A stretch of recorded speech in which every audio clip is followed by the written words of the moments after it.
syurga Allah Subhanahu wa taala.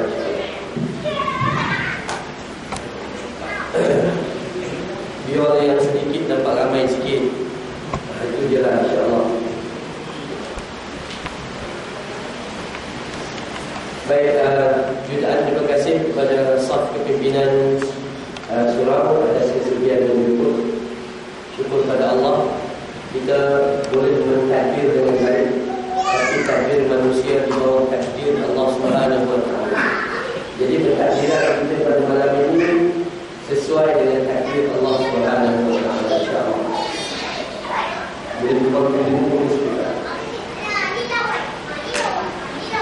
Jadi insya-Allah pada malam ini syukur mendekatkan diri kita kepada Allah Subhanahu wa taala sedaya yang mungkin. Tak ada jadi golongan yang lazim untuk utama pembaziran yang paling besar adalah pembaziran usia dan umur yang diberi oleh Allah.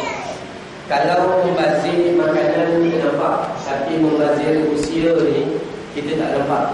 Sedar-sedar dah 40, sedar-sedar dah 50, sedar-sedar dah 60, ilmu tak ada, hafal Quran, harap ke yang cipik-cipik. Yang kita dah lebih besar tu langsung dah tinggi nak hafal. Dan yang paling buruk sekali, bila perangai mak bapak dan anak-anak, kenapa ayah dan satu anak keluar Al-Quran? Harap-harap besok dia boleh bawa saya keluar dari neraka. Saya tanya bapak tu kenapa terima keluar dari neraka. Bapak tu anak-anak yang masuk neraka. Sebab tu dia siap-siapkan anak ni untuk keluar anak. Itu bukan. Kaedah kita dalam agama adalah untuk mendekatkan diri kita kepada Allah Subhanahu wa taala, ya, bersandarkan kepada hadis dan sunnah Rasulullah sallallahu alaihi wasallam. Okey, baik. Nama saya Amran bin Yusuf, berasal daripada Kuala Keting, Kedah. Tinggal di Bukit Beruntung selama semenjak tinggal di Bukit Beruntung 17 tahun yang lepas sampai hari ini tak ada mungkin Bukit Beruntung sangat begitu. Atas muka bumi Allah tak rugi tuan-tuan. Surau ni kalau kita solat di rumah dapat 20 ribu, di Bukit Beruntung tu dapat 20 ribu juga. Tak ada ruginya. Tapi siapa yang rugi? Hasil tangan-tangan manusia sendiri. Walaupun surau dan masjid ada, tapi kita tidak memilih ruang untuk mendekatkan diri kita kepada Allah Subhanahu wa taala. Kalau ikut kepada tajuk yang dibagi itu adalah apa yang ahlan wa sahlan ya Ramadan. Selamat datang ya Ramadan. Ramadan datang, Ramadan pergi, kita datang, belum pergi. Belum pergi. Ramadan datang, Ramadan pergi. Kalau kita tak ambil, macam kita dah pergi. Itulah perumpamaannya. Baik. Jadi pada malam yang berbahagia ini, marilah sama-sama kita nak mengingatkan sedikit sebanyak tentang Ramadan atau lambaian Ramadan, ataupun ada tajuk-tajuk yang dibagi itu agak keras dan agak menusuk ke kalbu. Andai Ramadan ini adalah Ramadan terakhir bagi hidupku. Tajuk tu cantik, tapi tak tahu dapat ke tidak dalam hati kita itu. Baik. Dalam kehidupan manusia, sama ada Ramadan ataupun apa sahaja nikmat yang telah Allah beri kepada manusia, sifat yang perlu ada kepada manusia adalah syukur. Hari ini kita ada tangan dan kaki, kita bawa ke rumah Allah untuk sujud pada dia. Hari ini kita ada tangan dan kaki, kita tidak bawa pergi ke tempat perjudian, ke tempat maksiat dan sebagainya. Tapi kita ada tangan dan kaki, kita bawa dalam keadaan yang tak berapa ramai orang balik kampung. Ya, dalam keadaan begini, marilah kita betulkan kepada kedudukan kita itu supaya kita disihat iman di sisi Allah Subhanahu wa taala. Jadi perkara asas bagi kita menerima Ramadan, perkara asas bagi kita menerima kehidupan kita yang panjang umur ni, sifat pertama adalah syukur. Simple dalam Al-Quranul Karim, surah Al-Baqarah ayat 172. Saya selalu mengingatkan diri saya tentang syukur pada Allah.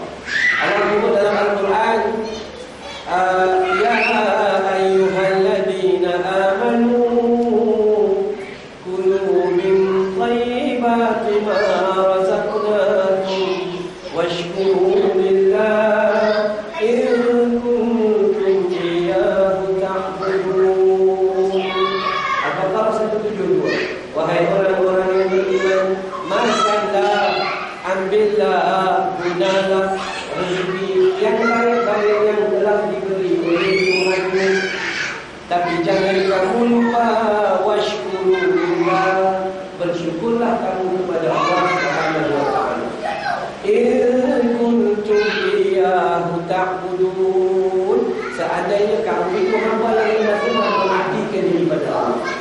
So kalau kita mula daripada ayat belakang, Allah kata, barang siapa yang benar-benar mengabdikan diri pada Allah, sifat dia adalah syukur atas segala nikmat yang telah diberi oleh Allah Ta'ala. Nikmat Allah kepada manusia, ya Allah, Islam yang tak pernah kita minta. Lahir dia dapat Islam, lahir dia ada iman, lahir dia ada segala-gala, tak pernah terkurang. Belajarlah kat mana pun, sekolah pondok, makan tak pernah habis. Sekolah tahfiz, makan aja kerja. Tu banyak nikmat, banyak nikmat. Datang ceramah, lepas ceramah, makan aja kerja. Datang kat belakang, bau daging tadi.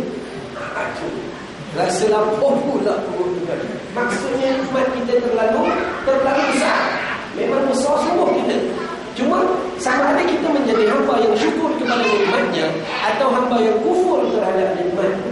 Maka sifat yang pertama, kita menerima Ramadan Al-Mubarak adalah adakah kita bersyukur dengan nikmat Ramadan yang Allah curahkan kepada kita. Sebab ramai di antara kita telah pergi dahulu daripada kita.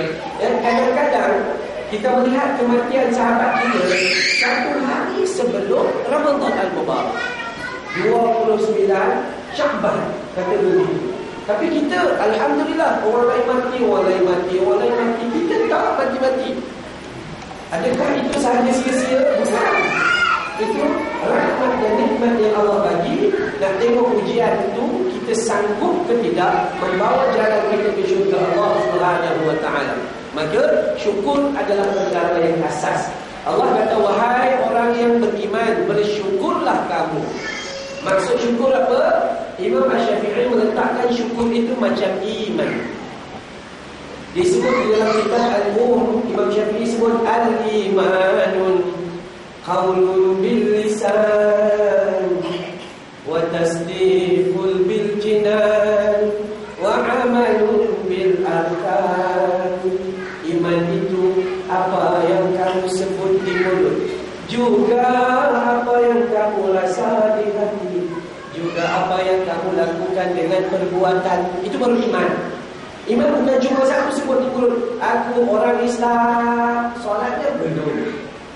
Kan? Aku orang Islam, auratnya belum tu. Ya, aku orang Islam, arak dan judi keliling kehidupan. Maka itu bukan Islam tapi menyelam. Maka sebab itu iman pada dasarnya apa yang kita sebut di mulut. Kalau kita mengaku la ilaha illallah Muhammadar Rasulullah, teman-teman saya waktu belajar ini sebut kalimah syahadah kan tu, la ilaha illallah Muhammadar Rasulullah. Lidah itu, lidah di kita lidah cantik. Orang Melayu sama, orang Jawa sama, orang Banjar sama, orang Rawa sama, orang Patani juga sama, orang Indo juga sama. Semuanya lidahnya cukup cantik. Bila cakap Arab, Arab pun terjun. Bila cakap orang putih pun lari. Cakap Tamil, ya Allah, India pun takut. Lidah kita tu penuh dengan kebaikan. Bila sebut cukup sempurna. Kita ngaji Quran ni semua marah. Kalau lam tebal sama dia huruf ro, huruf lam, huruf ro yang taqid atau huruf ro yang taqid, semua disebut dengan begitu cantik. Tak macam orang sana. Orang sana sebut Bismillahirrahmanirrahim, Yasin. Ujung pakai hidung, Yasin. Kenapa? Serombongnya besar, hidungnya tinggi, tajam, boleh potong roti. Serombongnya besar, kita serombong kecil. Sebab itu kita baca cantik, Yasin, bukan Yasin. Nikmat. Tapi kita kurang bersyukur pada Allah Ta'ala.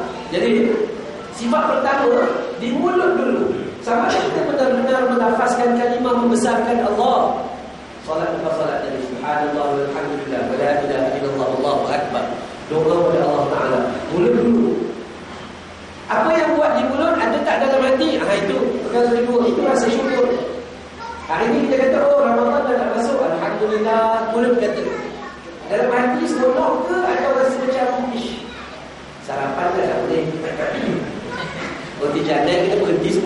Teh tarik dah tentu. Dah kan kita nak gila teh tarik.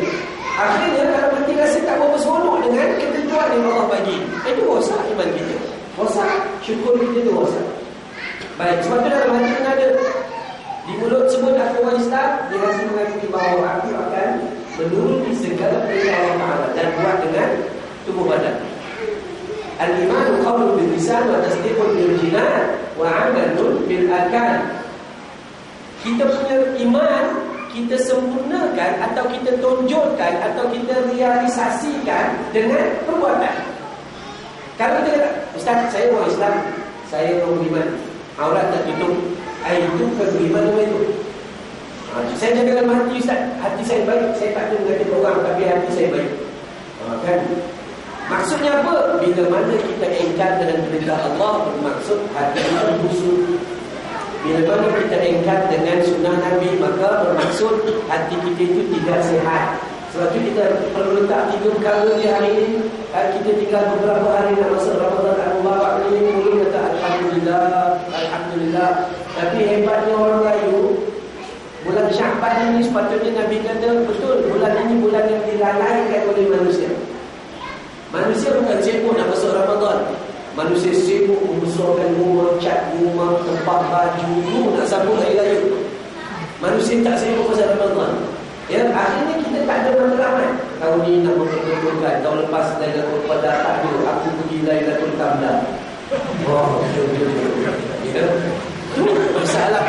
Dan terbaliknya kehidupan manusia apabila minggu pertama penuh masjid, minggu kedua dah tinggal separuh, minggu ketiga tinggal beriman betul di dalam, atau sampai-sampai yang tak boleh kampung. Maka itulah kerosakan manusia. Kenapa? Sebab iman kita itu tidak kokoh. Maka sebab itu betulkan syukur atau tidak, syukur dengan mulut, syukur dengan hati, dan syukur dengan perbuatan. Itu yang realitinya, syukur dengan perbuatan. Apa yang kita nak syukur dalam bulan Ramadan Al-Mubarak dengan perbuatan? Pertama sekali, dalam perbuatan apabila kita beriman pada Allah, kita akan mengikuti sunnah Rasulullah SAW. Kadang-kadang kita sayang tengok adik-adik pakai jubah ke sebelah elok. Kita bapak ni buat buli. Bapak suruh adik pakai sebelah, bapak suruh adik pakai jubah, bapak suruh jin 501. Jin pun marah seluar tak ada. Kita habis story lagi. Ya. Jadi kita nak cek diri kita ni, apa perbuatan dalam bulan Ramadan yang paling besar sekali? Puasa. Nilai puasa yang paling besar, sebab puasa bulan ni wajib, puasa bulan lain sunat buat tak? Tak sunat. Isnin sunat, Khamis sunat, semua sunat. Akhirnya apa buat? Pakai sunat aja kita. Sunat. Tapi bulan ni mau tak mau kita kena buat. Mau tak mau, sebab kadang-kadang dalam amalan sunat yang kita ada, Allah wajibkan sesuatu. Solat fardu, kalau sunat agak-agak buat ke tidak? Tak ada je. Waktu ni ada kat jaya, waktu ni ada kat disco. Tu. Tapi disebabkan di antara tu Allah paksa kita buat. Waktu kita dengan anak-anak, ada benda yang kita kena paksa. Kau tengoklah TV, sampai waktu solat, tutup TV. Takkan nanti kejap, nanti kejap. Sama dengan diri kita juga. Kau tengoklah TV kita yang Islam, sampai kita sembahyang, kau kena tutup. Tak kisahlah tengok apa dalam star tu, ya apa-apa je lah. Maka tutup, pergi solat dulu. Yang ni kena keras sedikit. Baik. Allah Ta'ala perintahkan kita ikut Nabi SAW dalam amal tubuh badan. Allah sebut dalam Al-Quran surah Ali Imran ayat 31. Allah Ta'ala sebut, qul in kuntum tuhibbunallah fattabi'uni yuhibbukumullah wa yaghfir lakum dhunubakum wallahu ghafurur rahim. Apa kata Allah? Wahai Muhammad, katakanlah kepada umatmu, barang siapa yang benar-benar cinta pada Allah, fattabi'uni, ikut aku. Jadi tugas kita sebagai hamba Allah, kalau benar-benar kita kasih dan taat kepada Allah, tugas pertama kita adalah ikut Nabi SAW. Nabi suka duduk dalam taman-taman syurga, kita ikut. Nabi suka makan menggunakan 3 jari, kita ikut. Akhirnya makan 3 jari, 3 jam tak habis nasi. Bukan maksud begitu. Kena mengaji, kena faham dulu. Jangan ikut macam itu je. Udah nasi sekali cukup 3 biji buah, dan sekali cukup 3 biji, 3 jam tak habis lagi. Orang dah habis bayang. Maka tujuan pertama, bagaimana kita nak sampai kepada Allah. Tugas kita ikut Nabi. Matlamat kita Allah, tapi jalannya mana? Jalan Rasul SAW. Fattabi'uni yuhibbukumullah. Orang yang ikut Nabi, dia dapat kasih dan sayang dari Allah Ta'ala. Apa bulan Ramadan yang kita kena ikut Nabi pertama? Puasa. Dalam hadis riwayat Al-Imam Bukhari, sahih. Kenapa saya kata sahih? Sebab orang Melayu pada bulan-bulan Ramadan dan bulan-bulan tertentu, mereka mengambil banyak hadis dhaifun jiddan, munkar, lagi maudhu', yakni palsu. Tuan-tuan perasan tak masa bulan Rejab dulu, kita dengar hadis yang menyatakan Rejab bulan Allah, Sya'ban bulanku, Ramadan bulan umatku. Itu hadis maudhu', hadis palsu, haram digunakan. Masuk lagi, ni bulan Sya'ban itu. Sesungguhnya hendaklah kamu meminta maaf dan meminta ampun pada malam nisfu Sya'ban, kerana pada malam nisfu Sya'ban kitab lama kamu akan ditutup, kitab baru kamu akan dibuka. Hadis palsu, haram. Tak boleh pakai. Kita patut dapat WhatsApp je share, WhatsApp je share, WhatsApp je share. Habis, ya. Masuk pula bulan Ramadan. 10 yang pertama rahmat, 10 yang kedua pengampunan, 10 yang ketiga bebas dari api neraka. Hadis dari Ibnu Hajar Al-Asqalani dalam kitab Fathul Bari.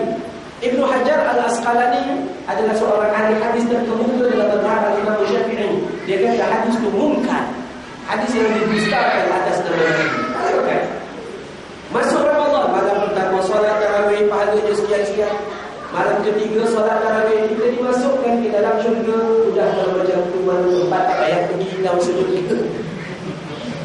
Hadis maudhu', hadis palsu. Orang Melayu dia suka ikut, tapi dia tak mau mengaji dan mengkaji. Akhirnya palsu lah tu. Ya, baik. Ya, jangan pakai. Ejeknya utamanya bila nak buat sambutan ahlan wa sahlan ya Ramadan, atau nak buat bela sambutan ihya Ramadan, jangan guna hadis-hadis yang maudhu', sebab kita termasuk golongan yang diancam oleh Nabi. Nabi kata, man kadzaba alayya muta'ammidan falyatabawwa maq'adahu minnar. Siapa-siapa yang berbohong, berdusta nama aku, yang menyampaikan hadis palsu, maka siap tempat duduk dalam api neraka Jahannam. Bahaya. Sampai dari hadis palsu, tempat duduk ada telah disiapkan walaupun kita masih hidup. Tempat duduk dalam neraka dah ada dah. Baik, kita nak bawa hadis sahih. Dalam bulan Ramadan, hadis sahih sangat banyak. Contoh, Nabi sebut tentang puasa. Kata Nabi apa? Man shama Ramadana imanan wa ihtisaban ghufira lahu ma taqaddama min zanbi.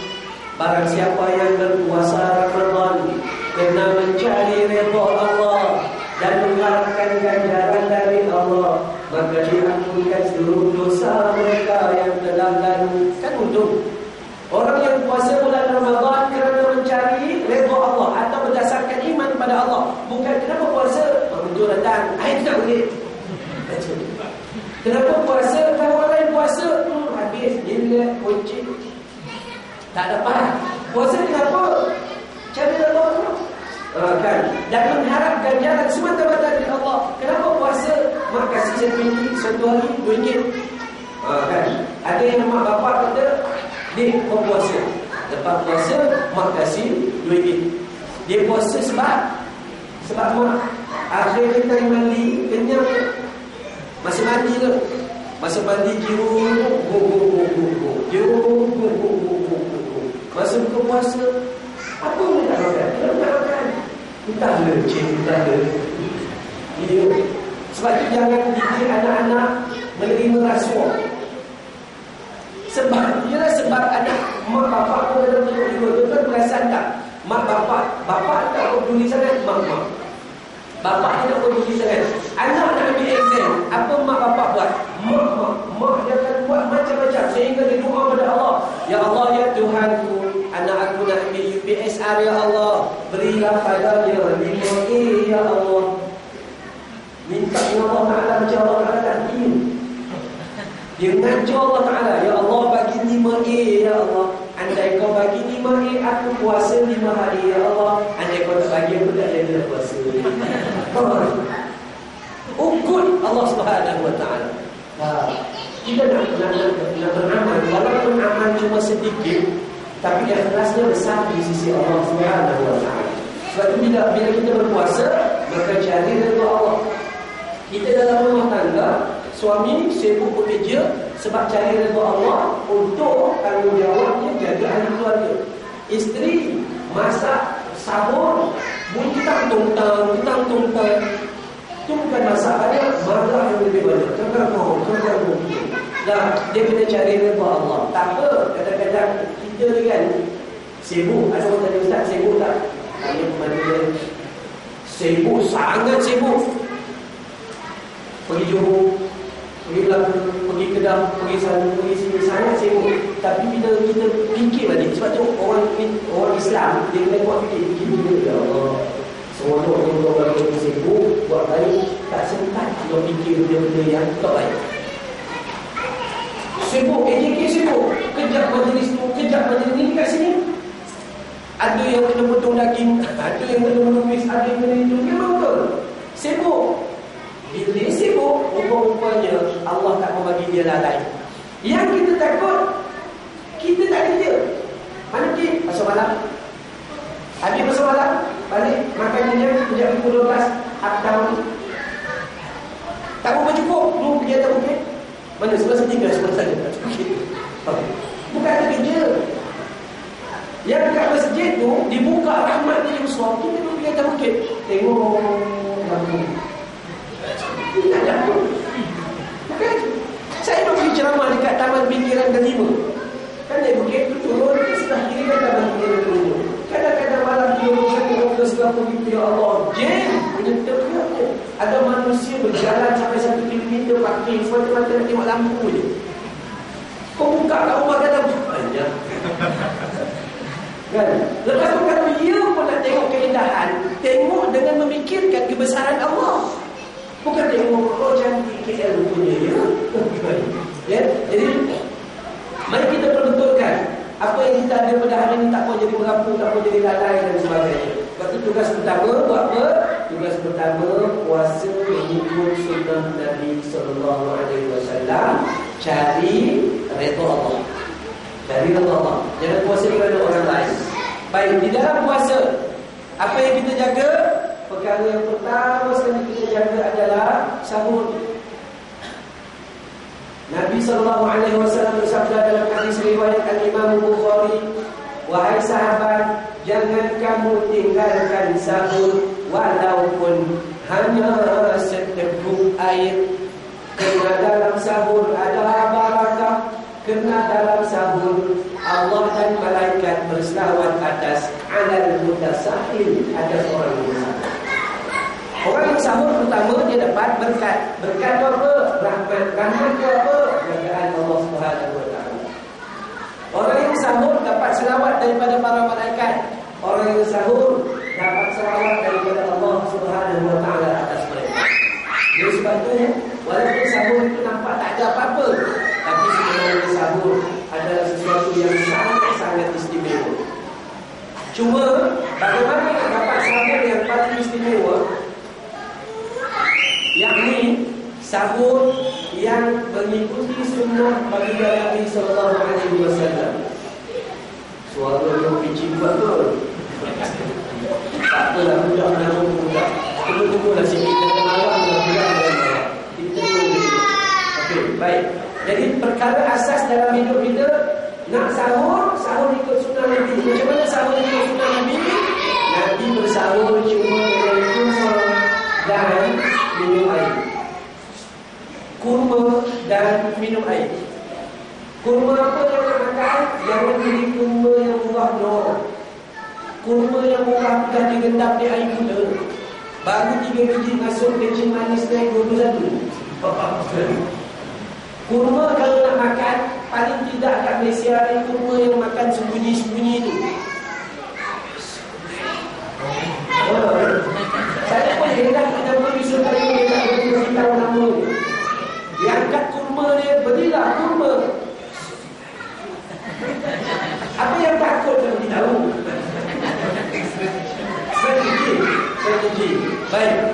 Makanan kurma boleh dipilih, ambil kurma sedikit dan minum air beberapa teguk, sudah cukup. Ustaz, tak kenyang Ustaz. Memang sahur bukan untuk kenyang. Sahur memang bukan untuk kenyang. Sahur itu sekadar rapid perut. Bagi besok kita merasai sedikit kelaparan, sedikit kedahagaan, bagi menjiwai kepayahan orang miskin. Itu tujuan kita puasa. Kalau puasa tak ada lapor tu. Sebulan puasa Ustaz tak ada lapor. Bantu tak? Dia kata sebulan tak pernah lapor. Kita pun tak ada sambung pembelian 2,5. Allah. Spare kat bongkol belakang.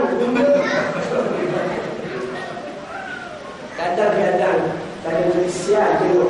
Sebab tu kita nak ikut pertama sekali, makan mengikut kadar Nabi. Kalaulah kita tak boleh kurma tu, kita makan apa? Orang lelaki simple bulan Ramadan, satu keping roti canai, satu gelas teh tarik memahari. Orang perempuan sedikit diet, satu set roti bakar, satu cawan tempo suap, mudah memadai. Calon bete, calonkan tempo. Oh, sudah. Selesai. Ini susah ni. Ini kita ya Allah, berubah. Dah tidur tak cukup. Besok pukul 3 dah bangun. Ingatkan masak, hukum panaskan lauk je. Jadi tak payah susah-susah. Mulai tahun ini, perempuan yang lelaki ajar isteri ikut sunnah. Yang besok pagi kita kena bangun, bakwan dan roti. Kita makan satu set seorang.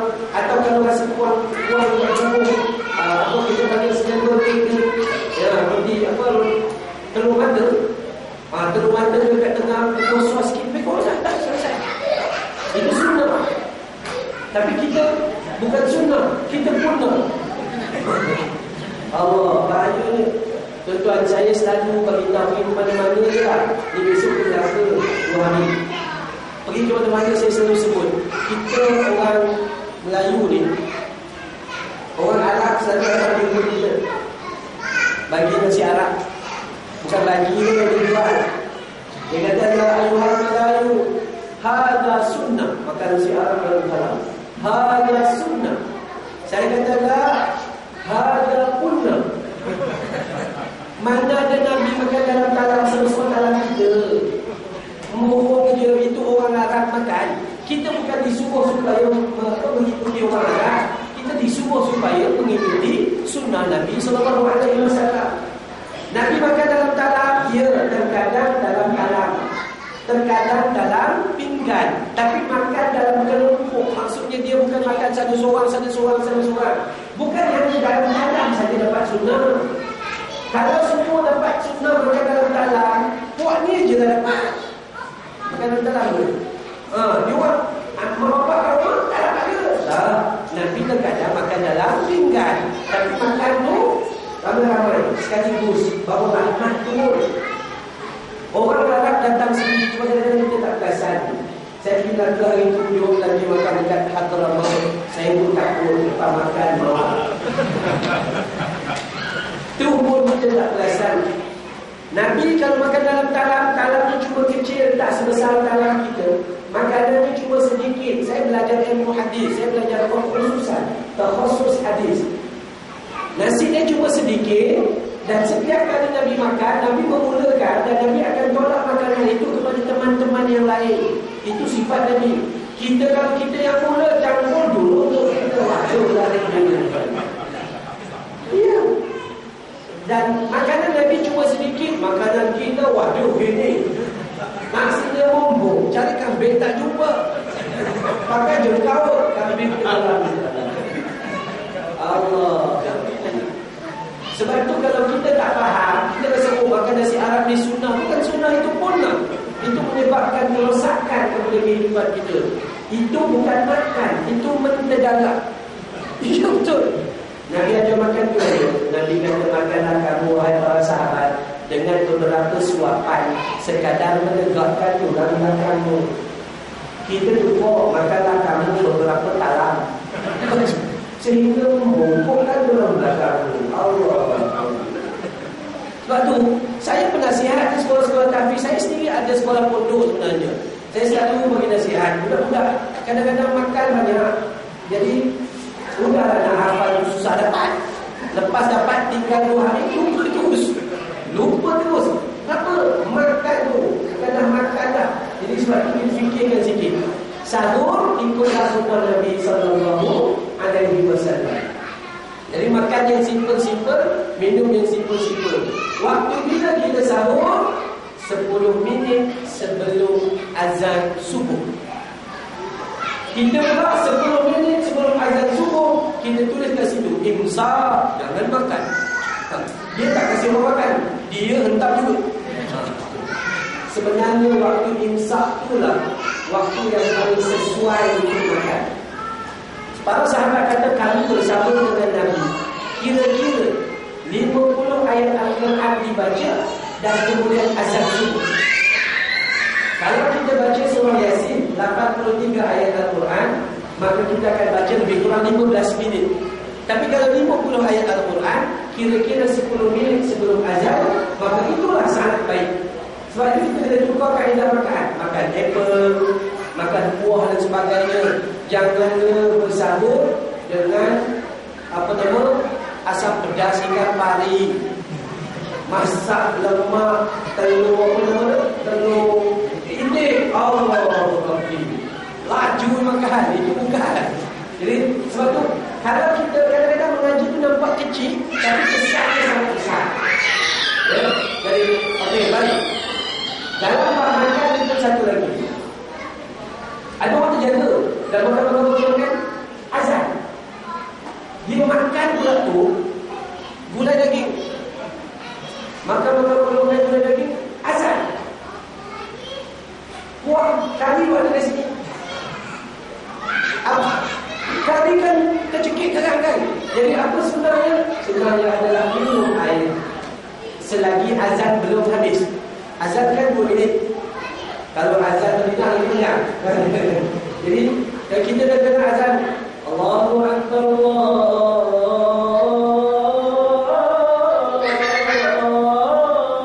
Akbar, kan panjang. Allahu Akbar, Allahu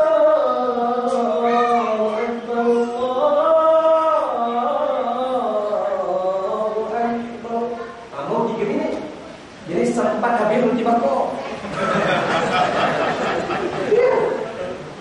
Cuma kita je tak faham agama. Masalah kita je tak faham agama. Tapi hanya awal solat kan panjang. Hanya awal solat.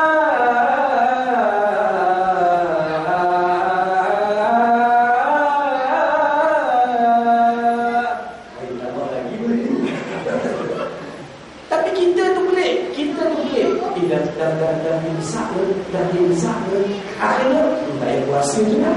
Kenapa pula ya? Kenapa manusia itu? Sebab manusia tak faham. Jadi saat yang terbaik, education surau, para imam, pengurusi masjid, tolong ingatkan jemaah. Saat yang terbaik adalah kira-kira 10 minit sebelum azan. Bersahur dengan makanan yang simple, yang tidak memenuhi perut, bukan itu. Dia 10 minit sebelum azan. Selepas itu buat apa? Selepas itu bagi kita orang lelaki, teruslah pergi ke surau. Turunlah. Ramadan kalau tak datang surau turun kita. Sebab amalan 70 kali ganda. Amalan sangat besar. Tapi alhamdulillah mukjizat Ramadan ni dia lain sikit. Kalau dah subuh sekarang ada sikit sah. Subuh Ramadan paling tidak 3 sah. Memang ada, insya-Allah. Sebab apa? Sebab dia dah bangun sahur. Jadi saya rasa siap pakai baju semua jangan turun lagi sikit. Itu, ya. Baik, itu perkara yang pertama sekali. Kalau kita dapat jaga amalan tubuh badan kita mengikuti sunnah, maka kita akan dapat. Kita jangan jadi guna. Kita jangan jadi guna. Nabi mengajar kita dah dapat makan. Saya sebut dalam program Tanyalah Ustaz. Saya rakaman, saya ingat minggu lepas ke rakaman ni. Saya sebut hati-hati. Kita ni kena jaga. Nabi sikit makan, kita sikit-sikit makan, sikit-sikit makan. Nabi sikit, kita sikit-sikit. Nabi sikit tidur, kita sikit-sikit tidur, sikit-sikit tidur. Tambah-tambah dia tumpah, dia tu kan ya. Jadi kita kena hati-hati lah. Kalau kita berusaha pada tempat yang tak betul, tapi membiarkan benda yang betul. Baik.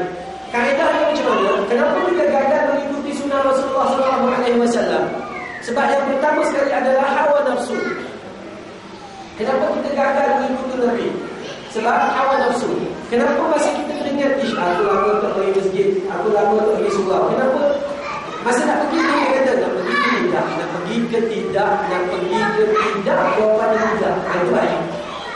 Jadi, kat mana dulu? Hawa nafsu. Allah sebut dalam Al-Quran, surah Yusuf, surah ke-12, ayat 53. Allah kata apa? Innan nafsa la'ammaratun bis-su' illa ma rahima rabbi. Sesungguhnya hawa nafsu itu sentiasa mengajak kepada kejahatan, kecuali hawa nafsu yang dirahmati oleh Allah Ta'ala. Kita beruntung pada mencari nafsu, tapi nafsu yang mengajak kepada kebaikan. Nafsu yang kata, aku kena pergi masjid. Itu nafsu yang dapat rahmat Allah. Tapi nafsu ini digelodak oleh siapa? Oleh syaitan. Syaitan ni tuan-tuan dan puan-puan dalam hadis riwayat Imam Muslim. Nabi cerita pada kita dalam Sahih Muslim. Nabi kata, apabila azan dilakukan, maka berlarilah syaitan kerana takutkan suara azan hingga terkentut-kentut. Hadis sahih. Syaitan dengar lari sampai terkentut-kentut. Kita je tak dengar kentut dia. Kemudian bila iqamah pula dilakukan, mereka lari lagi. Umpama tadi juga terkentut-kentut. Dah berapa kali betul? Syaitan datang balik tak? Pasti. Sifat syaitan ni, dia pergi, dia datang. Tak pernah putus asa. Syaitan tak pernah mundur, lagi mundur. Yang kendur kan biasa kita dengar pandang itu manusia. Manusia kan dari dulu kulitnya tegang, sekarang mudah mula kendur. Dulu giginya penuh, sekarang mudah mula kendur. Dulu matanya terang, sekarang mudah mula kabur. Dulu mampu makan nasi, sekarang hanya mampu makan bubur. Itu tanda dekat pintu bubur. Kadang-kadang kita contoh-contoh lepas ceramah makan tak terkomplain. Dah makan free pun kita kan. Siapa buat mereka ni lihat dari itu. Saya jawab terus. Dan maaf Bang Haji, bukan daging lihat, gusi awak dah tua.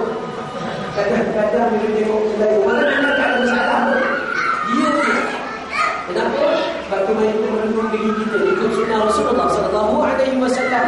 Balik ke tempat kaedah-kaedah yang telah ditunjukkan oleh Nabi SAW. Dan saya nak kaitkan manusia bila dia lemah. Syaitan ni tadi lepas azan dia lari, kemudian dia datang balik, dia dekat mana? Bahu-bahu manusia. Dalam saf-saf manusia yang sedang solat. Sama ada dia imam, sama ada dia makmum, sama ada dia munfarid solat sendirian. Syaitan berada atas bahu dalam masjid. Hadis sahih. Apa syaitan kata Nabi? Kata Nabi, hatta sehingga syaitan berada atas bahu mereka dan menyebut udkul kada wa kada. Ingat yang ini, ingat yang itu. Sehingga orang yang salat dia terlupa dia sedang berada di rakaat yang keempat. 3 ke 4. Kan? Semalam pun sama juga 3 ke 4. Yang lebih teruk, semua pun disasut. 1 ke 2. Allah. Ya, sebab tu mari kita perlu fikir. Kenapa kita boleh dibendung oleh syaitan begitu dahsyat sehingga kita ni gagal untuk mengingatkan diri kita terhadap Allah Subhanahu wa taala. Kenapa ya? Sebab iman itu sangat lemah. Ya, iman kita sangat lemah. Tapi iman ini ada sampai senipis kulit bawang. Memang disebut oleh para ulama sedemikian. Marilah kita fahamkan diri kita supaya kita dekat. Kalau kita faham kaedah Nabi bersambung, maka kita akan ikut. Tapi kalau faham tak ikut, bahaya juga. Yang tak faham boleh tahan. Contoh juga. Minggu lepas saya bertemu dengan Khadijah Hamidi. Khadijah Hamidi dari dalam sekolah. Sebelum itu saya bertemu dengan Afrin Syawki. Sebelum itu dengan Mawi. Ada problem. Dalam problem itu saya selalu mengingatkan orang waktu dia orang nak nyanyi, dia orang tidak tahu dulu maksud lagu itu. Kadang-kadang kita orang nyanyi, Kan kita punya Hindustan. Kan? Orang Melayu termasuk Jawa ke apa ke dia minat Hindustan. Dia hantar nyanyi, dia kan tahu. Sebab tu dalam lagu Hindustan, kalau saya sebut kepada dia orang, saya kena jaga. Ada lagu Hindustan sebut Mere man ki ganga और तेरे मन की जमनाता बोल राधा बोल संगम होगा कि नहीं. Itu sama maksudnya. Ya.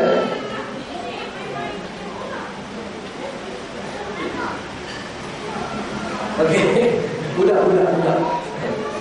Okey. Budak kalau bising jangan marah. Kalau orang tu bising hukum pun. Jangan. Saya ingat sebelum berdua ya. Ulama sebut kami sangat takut bila di masjid kehilangan suara tawa yang kanak-kanak. Kerana kita akan kehilangan generasi pengganti. Kalau di masjid ada kanak-kanak yang berlari, yang berbising, itu tanda ada pengganti satu masa nanti. Jangan marah pula, dia nak siapa, Jangan marah, sebab itu kita berfaham dari seluruh agama. Baik, sebab itu dalam lagu tadi itu Lereng Menki Gengga. Kalau dia tak nyanyi sebenarnya, jangan nyanyi Lereng Menki Gengga, aku Tuhan Rom Sungai Gengga. Or Tere Menki Jamana, dan kau adalah Rom Tuhan Sungai Jamna. Bol Radha Bol Disanggam. Katakanlah Radha dalam bentuk lekuk lagu. Kau dan aku dua roh yang bersatu yang jaga sungai. Dia orang kan percaya ada Tuhan bumi, ada Tuhan sungai, ada Tuhan bukit dan sebagainya. Tak boleh. Kalau ikut dia lagi tak boleh nyanyi. Maksudnya apa? Kita harus mengetahui sebelum kita buat apa-apa sesuatu. Kena cek sebelum kita nyanyi. Itu akal. Tapi kalau masih dalam hati, kalau dia faham pun dia tak faham ke? Contoh. Saya sebut lagu SM Salim. SM Salim buat lagu, tapi orang lain buat lagu itu balik dan menghina kejadian Allah Ta'ala. Kita dengar juga. Aku berkenan dengan orang Tanjung Keling. Pantun itu. Ku tengok dia, dia tengok lain. Rupanya malu ku juling. Mana boleh kata ke orang juling? Itu bukan keizinan Allah. Aku berkenan pula dengan orang tangga.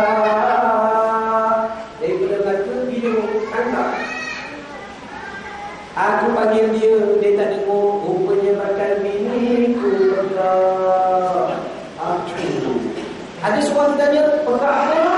Dia jawab, peganglah ayam.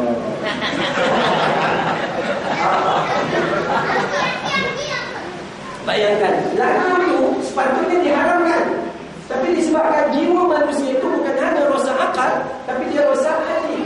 Orang yang rosak hati, hayya salat.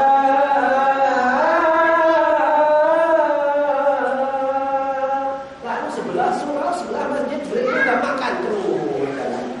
Dia rosak hati. Sebab itu kesimpulan bagi kita berbalik dalam Ramadan adalah dekat sini. Dekat sini kita pandai semua lagu.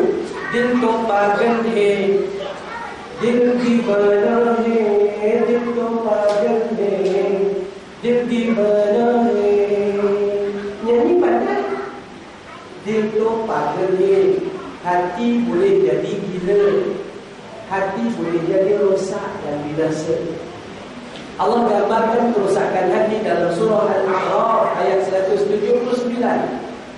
Allah katakan dalam Al-Quran, wa laqad darabna li jahannama katsiran minal jinni wal ins lahum qulubun la yafqahuna biha wa lahum a'yunun la yubsiruna biha wa lahum adhanun la yasma'una biha ulaika kal an'ami bal hum adall ulaika humul ghafilun. Al-A'raf 179. Kata Allah, telah kami jadikan neraka Jahannam itu ramai di dalam yang terdiri daripada jin dan manusia. Jin kita tak payah kisah sebab bukan adik-adik kita. Jin kita tak payah kisah bukan sepupu sepapak kita, bukan juga laki bini kita. Tak payah duk ambil mangkuk isi air cari jinang, tinang kuih, putih kuih. Tak payah. Tak payah duk panggil ustaz masuk ke rumah ustaz, tolong tengok sikit rumah saya ni, rumah saya keras. Memang keras, awak bawa pakai batu. Allah. Saya pengamal perubatan Islam, tuan. Saya belajar dengan Darussalam, saya sebagai kamu.